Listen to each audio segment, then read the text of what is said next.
Very good afternoon, sir. My name is Sushant Kumar Kushwaha. I am a research scholar from PHU and very much fortunate to have a time to clear my doubt from you, sir. My question is, I have lost my spark, okay, and I am not a very much consistently motivated person. Okay. I have lost my motivation. How to regain that? To live my life and lead in a like a joyful way, to regain your inner peace. Thank you, sir. See, the nature of life is such… Please sit down, it's okay.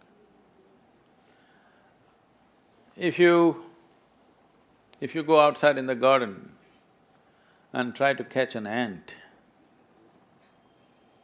the BHU ant, who is born here, who's grown up here and probably he'll die here, that BHU ant, if you try to catch him, he'll say, okay, to hell with my life, okay, crush me if you want. Is it so? He'll do everything to protect himself. He values his life, isn't it? Very much or no? Tiny little creature that we may not even notice, we may step on him without even seeing him, unfortunately. But he values his life immensely.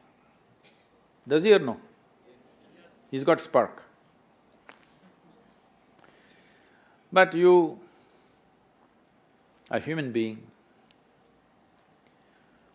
at least on this planet, you're the peak of evolution, physiologically at least. Yes? If other behavioral aspects, if we may have questions but physiologically at least, the most evolved creature on the planet. What the most evolved creature on the planet means is, it has the most complex neurological system and it has the highest level of cerebral capability. That means you can think, you can remember, you have memory. You have a very vivid sense of memory and a fantastic sense of imagination. An ant doesn't have such a vivid sense of memory, nor does he have any great imagination. He has some. But he has a presence of mind about the life that he is living. Because the education systems that you're going through right from kindergarten level is such that it is about everything except you. It's about everything else. Somebody is PhD in tourism, somebody is PhD in biotechnology, somebody is PhD in something. Nothing about this. How does this function? There is no attention at all. A human being functions. You know, you have a Kala Bhairava temple here. What this means is, a human being exists in three times.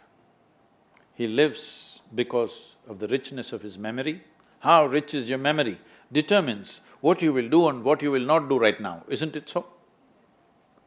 So memory is important, the present experience is important, and how vivid is your imagination for tomorrow is very important.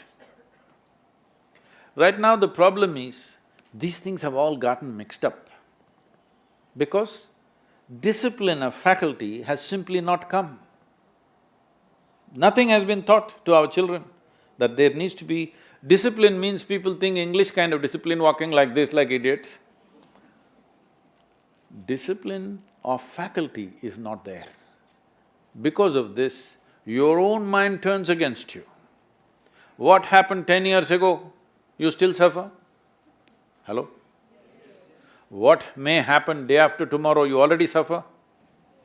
Because there's no discipline of faculty.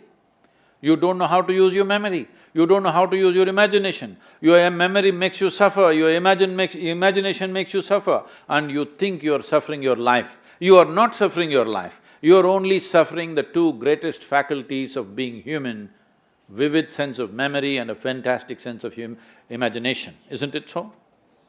If you suffer the greatest faculties that you have, what can we do with you?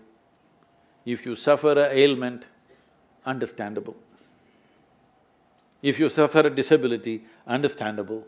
If you suffer your ability, hopeless case.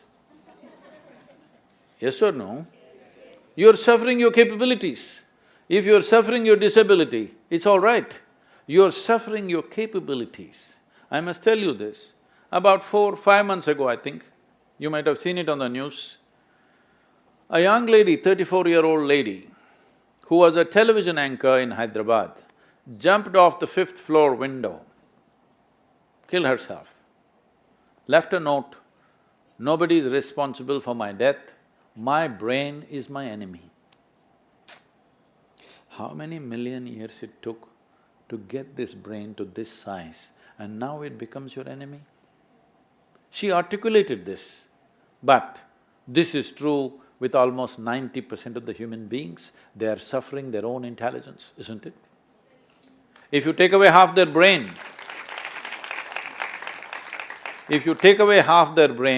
they will be peaceful. Yes. And that is why a whole bunch of idiots are going about saying that the ultimate goal of life is peace of mind. Such people will only rest in peace. Now you, young man, university life, if somebody is not keying you up all the time, it could become too easy, you know. Even I remember, when I went to the university, most of the time we were in the canteen or in the garden. So the easiest part of my life was university. I think, I know nobody's going to like it